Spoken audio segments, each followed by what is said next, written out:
ফি জিলালিল কোরআনে সাজ্জিদ কুতুব রহমাতুল্লাহ আলাইহি লিখেছেন, এই পৃথিবীতে কোনো মানুষ যদি তিনটা কারণে কষ্ট ভোগ করে, এই এদিকে তাকান, তিনটা কারণে যদি ওই লোকটা কষ্ট ভোগ করে একটা, তাহলে কমপক্ষে মহান আল্লাহ ইসরা, যেহেতু একটা নেকির কাজে কমপক্ষে 10 থেকে 70 গুণ পর্যন্ত বৃদ্ধি হয়, এই জন্য আপনি তিনটা কারণে যদি একটা কষ্ট সহ্য করেন, দুনিয়ায় আপনাকে একটা কষ্টের জন্য 70টা সুখ, শান্তি, কল্যাণ আপনার জীবনে আল্লাহ ঢেলে দেবে।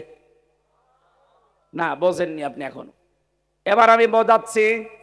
কষ্ট কয়টা বলেন বলেন। কষ্টের কথা বলার আগে যেন আলিফ লাম দিয়েছেন, এর একবার ইন্না দিয়েছেন।